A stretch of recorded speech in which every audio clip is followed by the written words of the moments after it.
Hey guys, welcome back to the Coffee Glitch. Kapoor surname सुनते ही सबसे पहले माइंड में बॉलीवुड का पूरा ग्लैमर गेम आ जाता है। Star powers, premieres, media फ्रेंजीज।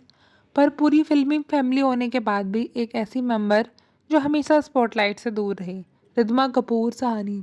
बचपन से ही कैमरा के बीच पड़ी हुई, फिर भी उसके बावजूद रिद्धिमा ने अपना ट्रैक अलग ही चूज़ किया।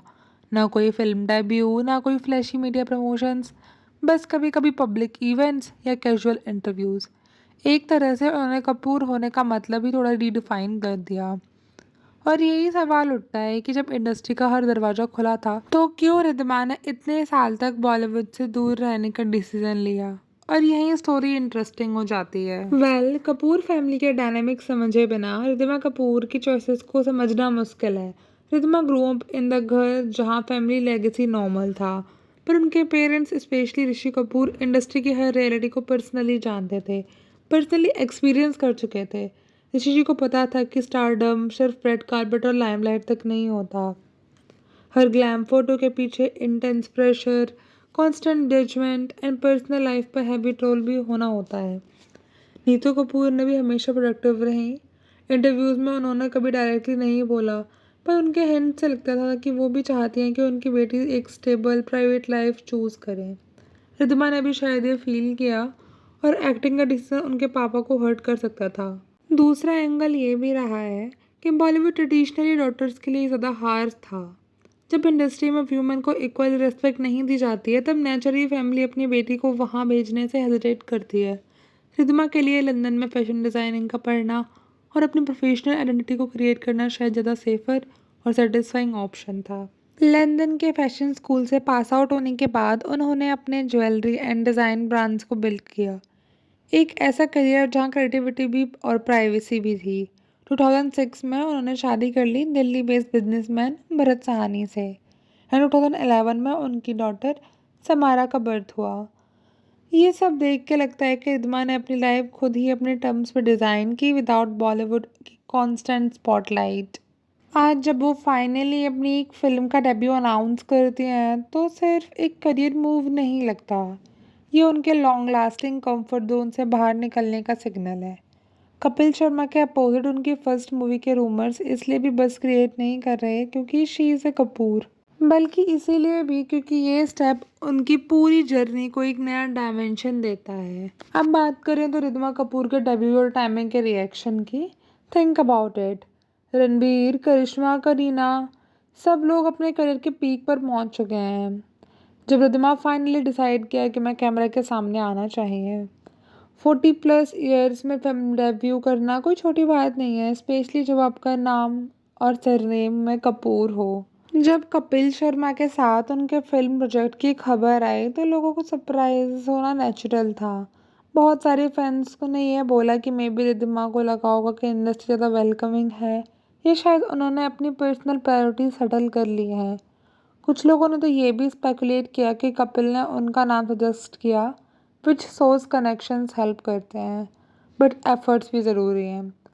पर डेब्यू न्यूज़ के साथ साथ एक और इंटरेस्टिंग बात फ्रंट फुट पे आई, विच इज़ इमेज परसेप्शंस।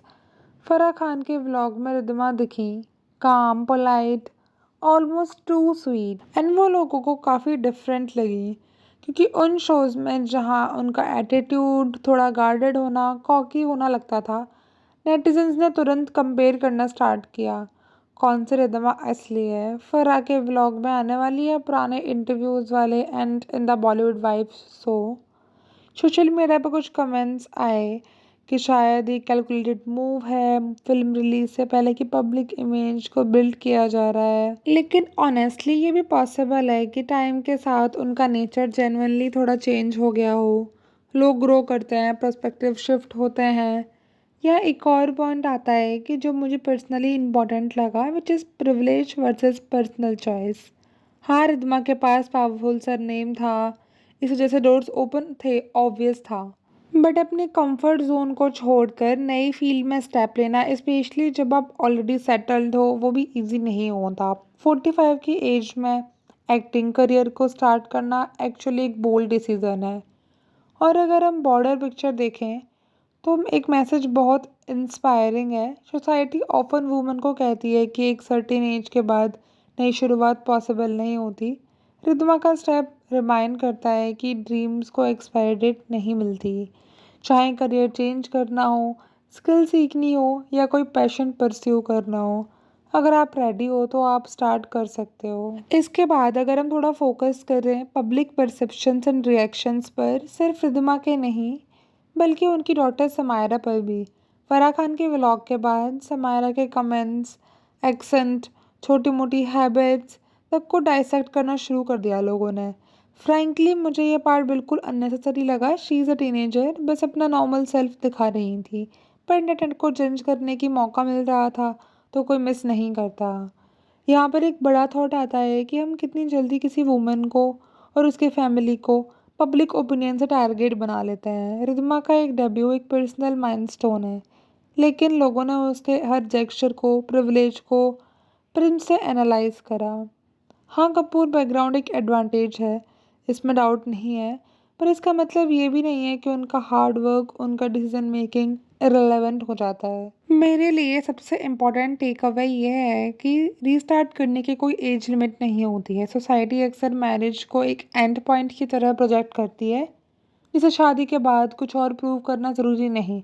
रिद्मा इस स्टेरियोटाइप को क्वाइटली चैलेंज कर रही हैं। उन्होंने अपने 40s में एक नया पैशन को एक्सप्लोर किया, अपने कंफर्ट जोन को तोड़कर। और ऑनेस्टली आप देखें तो रिद्मा का प्रिविलेज पे क्वेश्चन उठाओ या फिर उनकी पर्सनैलिटी पर डिबेट करो, एक चीज़ क्लियर है कि ड्रीम्स को परस्यू करने का राइट हर किसी को होता है, चाहे आप 25 के हों या फिर 45 के।